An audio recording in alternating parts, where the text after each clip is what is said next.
Buenos días, el día de hoy vamos a hacer una exposición sobre las volumetrías de complejación y sus aplicaciones en química farmacéutica.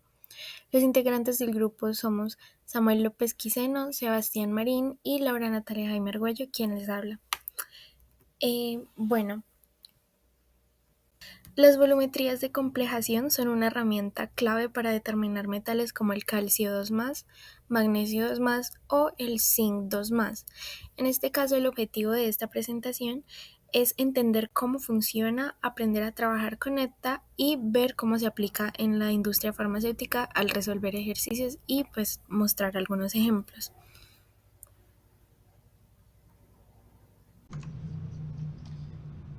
Las volumetrías de complejación son un tipo de análisis volumétrico que se basa en la formación de complejos estables y solubles entre un analito, que es el que queremos determinar, que en la mayoría de casos es un ion metálico, y un reactivo complejante, que en la mayoría de casos se utiliza el ácido etilendiaminotetracético, conocido también como EDTA, y así lo seguiremos llamando en la presentación, que es un reactivo quelante, que lo que hace es recoger estos iones de metal en la solución y formar complejos con ellos.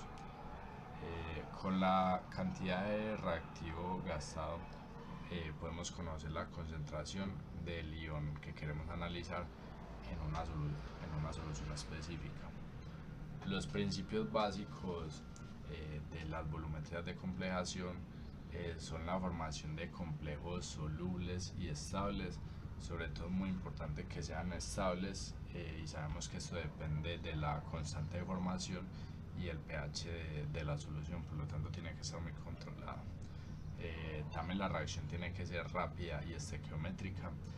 Casi siempre las reacciones son 1 a 1 en estequiometría entre el metal y el agente complejante. Y esto facilita mucho también conocer rápidamente la cantidad de los iones presentes. También debe ser una reacción rápida para poder determinar inmediatamente cuándo finaliza la reacción, y esto se hace por medio de uso de indicadores que señalan el punto final, o sea, cuando ya se ha consumido todo el metal, que se hace por medio de indicadores metalocrómicos que cambian de color cuando ya todo el metal ha reaccionado. También se tiene que tener un control muy especial de las condiciones, sobre todo el pH debe estar controlado, porque si el pH es muy bajo, los iones del agua pueden interferir con la reacción, lo mismo si es muy alto, y también la ausencia de interferentes de otros compuestos que puedan interferir en la reacción. Estas volumetrías tienen una gran importancia en el ámbito de la química farmacéutica, y es que, como mencionamos anteriormente, esto nos permite cuantificar la cantidad de iones metálicos de forma precisa, y esto es clave para diversos procesos como el control de calidad de materias primas, y es que nos permite medir metales en materias primas, excipientes y productos terminados, ya sean para consumo humano, ya sean para diversos usos. También algo muy común es medir la dureza del agua, que sabemos que la dureza del agua es como la cantidad de iones presentes en la solución, o de complejos como carbonato de calcio, que sobre todo el calcio es lo que hace el agua dura, que a veces puede ser como que se vea un poco como blanca, o puede ser que se formen sedimentos en las tuberías o por donde pasa esa agua. Que sabemos que es muy importante porque realmente estos iones no son malos para el consumo humano, de hecho son necesarios, pero siempre deben estar como en el rango adecuado. También es muy importante en el control de la pureza de los fármacos, y es que necesitamos siempre como medir la cantidad de metales pesados o catalizadores residuales, y verificar que esté por debajo de lo permitido y lo seguro para el consumo humano. También estudios de estabilidad, y es que detectar metales que puedan catalizar como la degradación del principio activo. Esto permite conocer qué tanto se está degradando un medicamento o en general cualquier producto. Y también para formulaciones específicas, por ejemplo para multivitamínicos que sabemos que contienen minerales como el hierro, el zinc, que son importantes para el cuerpo humano. Y pues estos minerales obviamente se deben conocer como la cantidad exacta que hay presente en estos productos. Complejación con iones metálicos. Cuando hablamos de complejación con iones metálicos, nos referimos a un proceso químico en el que un ion metálico, generalmente con carga positiva, se une a una molécula o a iones llamados ligandos, formando una estructura estable llamada complejo. Aquí el metal actúa como un ácido de Lewis, es decir, acepta electrones, mientras que el ligando es una base de Lewis que dona pares de electrones. Este tipo de unión se llama enlace coordinado. Tipos de iones metálicos comunes y tipos de ligandos. En el laboratorio en la industria farmacéutica encontramos diferentes tipos de metales que participan en la complejación. Por ejemplo, los iones alcalino-térreos, como el calcio y el magnesio, que forman complejos moderados con ligandos oxigenados y son claves en las titulaciones con neta para determinar la dureza del agua. Los metales de transición como cobre, níquel, cobalto, zinc o hierro, que pueden adoptar diferentes geometrías y generar colores muy característicos, por eso son tan usadas en reacciones colorimétricas. También están los metales blandos, como plata, el mercurio o el platino, que prefieren ligandos como azufre o fósforo, y que incluso son base para fármacos como la cisplatina. Y aunque menos frecuentes, los metales alcalinos como sodio o potasio también forman complejos, aunque de manera más débil y requieren ligandos especiales. Tipos de ligandos. Los ligandos pueden clasificarse en muchas formas, pero la forma más práctica es según cuántos átomos donadores tengan. Si solo tienen uno, como el amoníaco, el ion cloruro o el agua, se llaman monodentados. Si tienen dos o más sitios donadores, como la etilendinamina o el ion oxalato, se llaman polidentados. Estos últimos atacan al metal en más de un punto y gracias al efecto quelato forman complejos mucho más estables. En la naturaleza también encontramos ligandos biológicos como los aminoácidos, las porfinas o el ATP, que cumplen funciones vitales coordinando metales en enzimas y transportadores. Factores que afectan la complejación. Hay varios aspectos que determinan si un complejo se forma y qué tan estable es. El pH es uno de ellos. Un ligando como el amoníaco pierde su capacidad de coordinar si está protonado como ion amonio. Por eso necesitamos un medio ligeramente básico para favorecer la complejación. Otro aspecto que también influye es la competencia de otros ligandos. Por ejemplo, el ion cloruro o el ion hidróxido pueden desplazar un ligando del metal. Otro aspecto que también afecta es el efecto quelato y el efecto macrocíclico, que incrementan la estabilidad gracias a la ganancia entrópica y a la preorganización espacial del ligando. Además, el tipo de solvente, la fuerza iónica, la temperatura, el tamaño o carga del metal también juegan un papel importante. Tenemos como ejemplo el complejo de tetraminocobre 2. Si colocamos una disolución de cobre 2 en agua, este ion está rodeado por 6 moléculas de agua, formando así el tetramino, el tetraminocobre 2, que es de un color azul pálido. Cuando agregamos unas gotas de amoníaco, primero ocurre una reacción ácido-base y precipita el hidróxido de cobre 2, que es de un azul aún más claro. Pero si seguimos añadiendo amoníaco en exceso, este precipitado se disuelve y aparece un azul intenso, característico. Esto ocurre porque el amoníaco desplaza el agua y forma el complejo tetraminocobre 2, que en realidad tiene una geometría octaédrica distorsionada.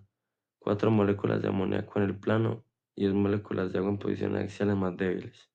Este cambio de color se debe a que los ligandos modifican la separación de niveles de energía del cobre, afectando cómo absorbe y refleja la luz.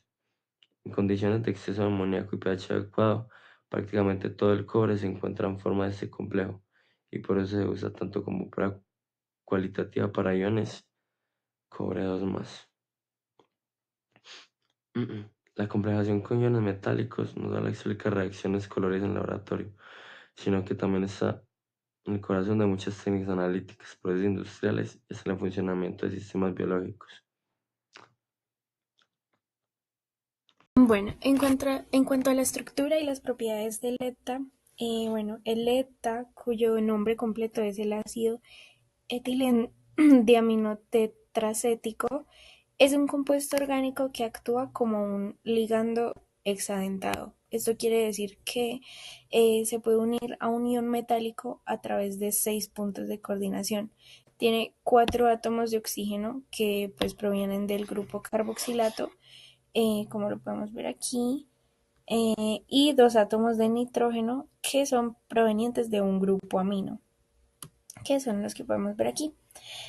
Bueno, esta estructura le permite formar complejos muy estables con la mayoría de los cationes metálicos como el calcio 2+ o el magnesio 2+, ya que literalmente este como que envuelve al ion central impidiendo que se libere, pues que se libere fácilmente.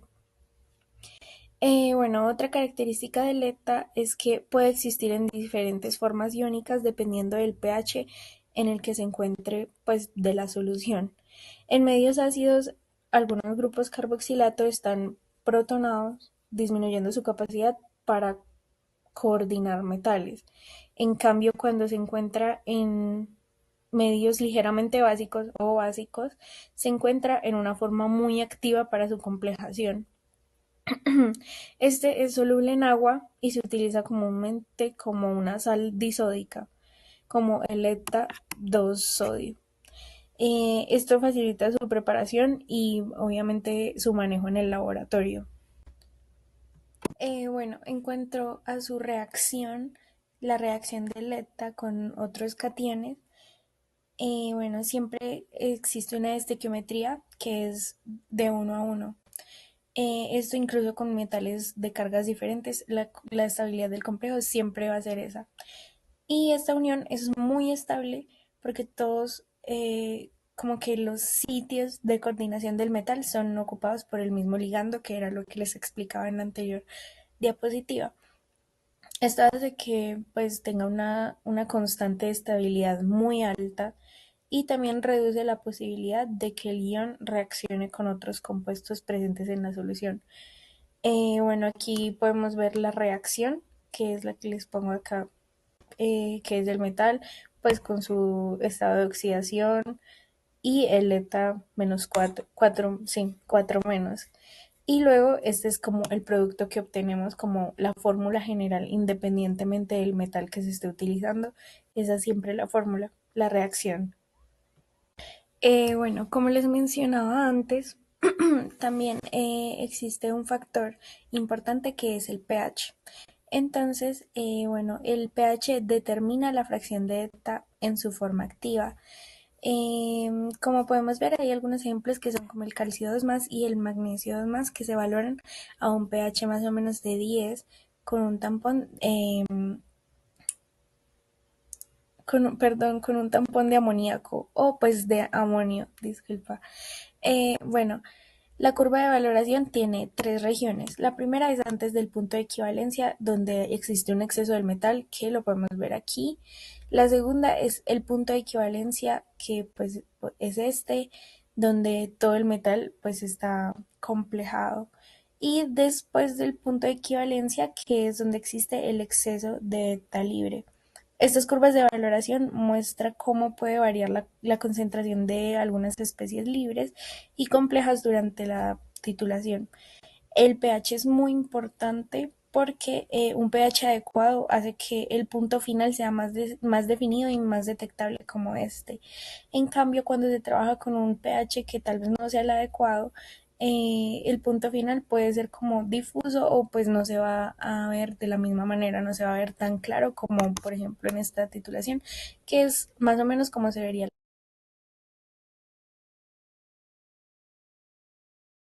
Bueno, en cuanto a los cálculos en las titulaciones, aquí hay un ejemplo claro donde muestra esta relación molar uno a uno de la cual les mencionaba anteriormente. Entonces, en estas valoraciones los cálculos se basan en esta estequiometría.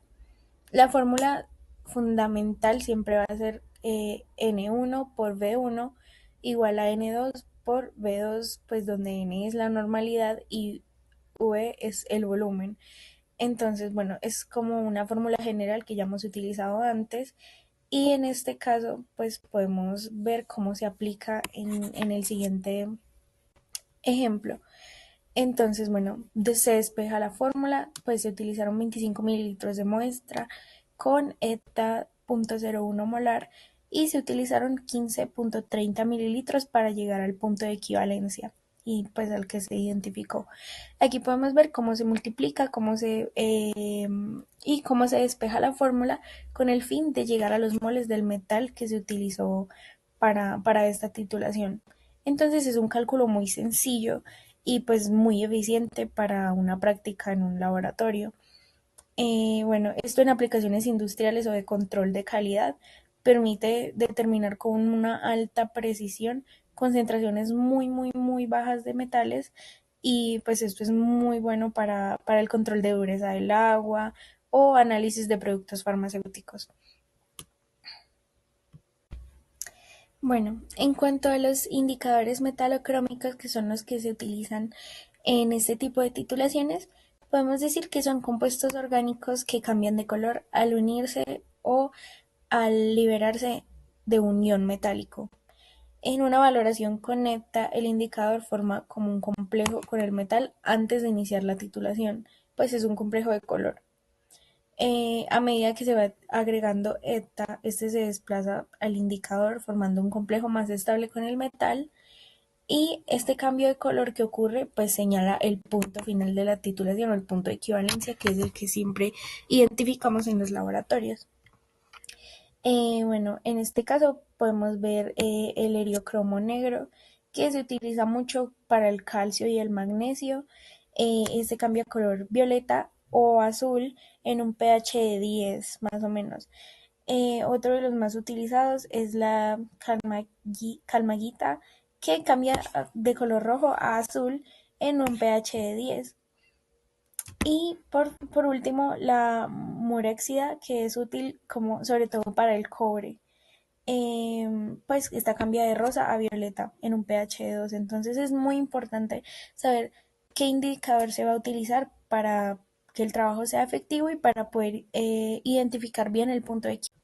Bueno, y sobre las aplicaciones en cuanto al control de calidad, en la industria farmacéutica podemos ver algunos ejemplos como pues en la industria farmacéutica, alimentaria y ambiental, no solo en la farmacéutica.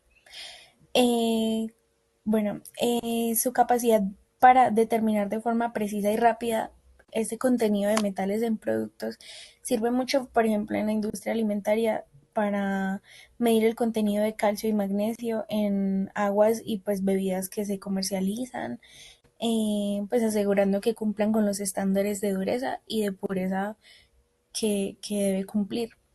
En la industria farmacéutica, las valoraciones con ETA permiten verificar la concentración de metales en materias primas y en productos terminados, eh, pues evitando que se contaminen y que afecte la seguridad de las personas que consumen el producto, pues como por ejemplo en cosméticos, sí, en cosméticos, en productos que uno utiliza en la piel o en la cara, a eso me refiero. Bueno, por ejemplo, en el tratamiento de aguas también se utiliza para controlar la dureza y prevenir que se incruste o sea, que existan incrustaciones en calderas o intercambiadores de calor. Bueno, incluso también en la industria metalúrgica También se utiliza para verificar el contenido metálico en las aleaciones y en las soluciones de procesamiento. Entonces, el ETA es demasiado importante y muy útil para la industria farmacéutica y para la industria ambiental. Para entender un poco mejor estas volumetrías vamos a hacer ya ejercicios un poco más prácticos.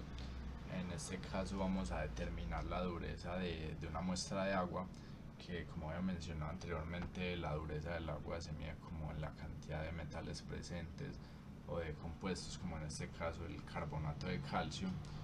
Y bueno, los datos que tenemos son que tenemos una muestra de 50 mililitros de agua, tenemos la molaridad del EDTA, que es el titulante, que en este caso es 0,0100 molar. También tenemos el volumen de titulante consumido, que en este caso son 11,36 mililitros, y el peso molar del carbonato de calcio, que son 100,09 gramos sobre mol. Y lo que queremos encontrar es la dureza del agua como miligramos sobre litro de carbonato de calcio en la solución. Entonces empezamos titulando hasta que vemos el cambio de color con el indicador adecuado, y vemos que el cambio se produce a las 11,36 mililitros. Lo primero que debemos hacer es calcular las moles de titulante de EDTA, que en este caso se hace con la molaridad de este y la cantidad de volumen consumido. Vemos que es 0,0100 molar por 0,01136 litros, que es estos mililitros, pero expresados como litros para poder cancelar en la fórmula y que nos queden solamente las moles.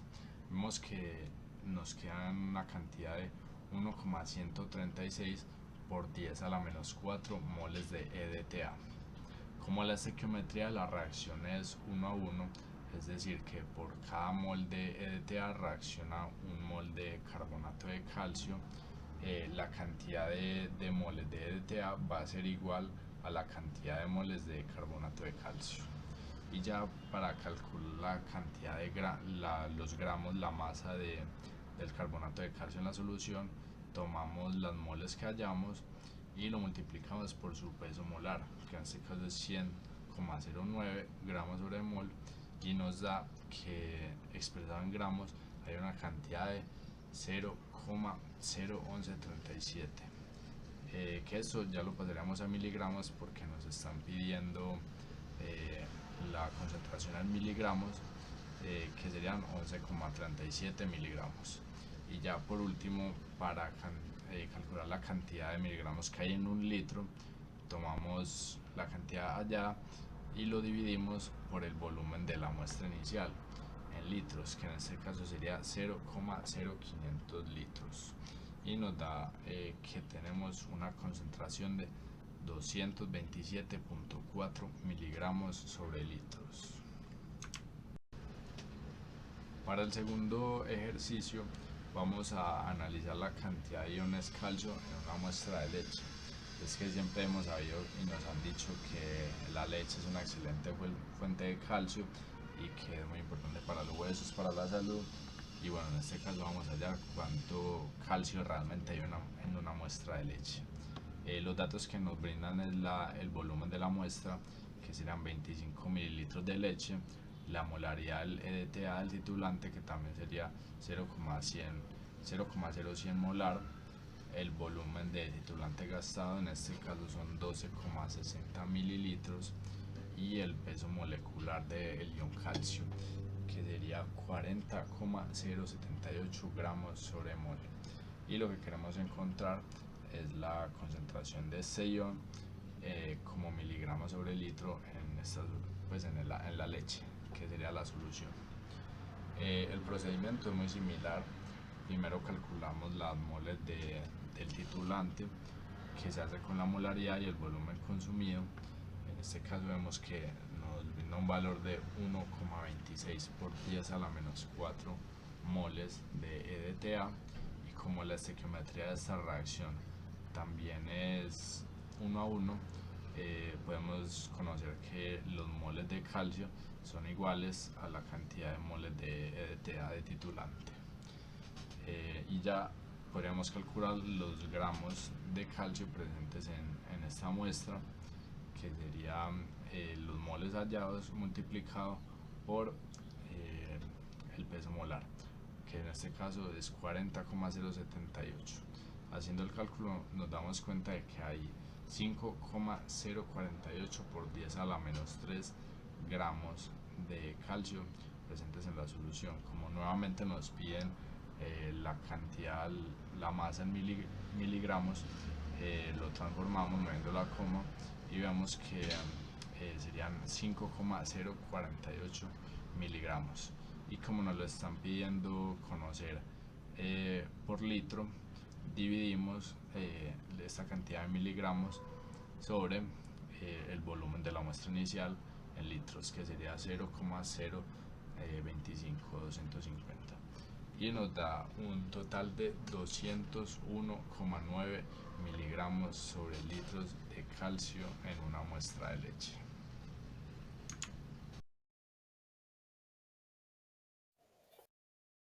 En conclusión, podemos decir que el ETA es un reactivo muy importante en la química analítica,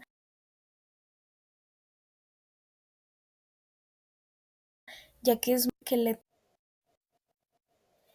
en conclusión podemos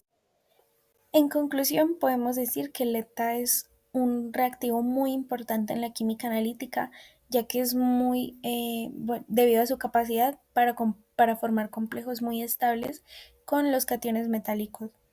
Este método es demasiado preciso, entonces, pues al controlar la cantidad de ETA, el pH, el uso del indicador adecuado y el control de la temperatura, este método va a ser demasiado útil en la industria farmacéutica, alimentaria, metalúrgica, ambiental.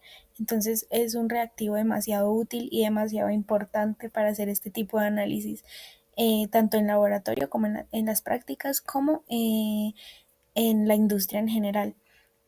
Entonces, comprender la estructura, el comportamiento químico y su aplicación en diferentes contextos es muy importante para las personas que vamos a trabajar en el análisis químico y en el control de calidad.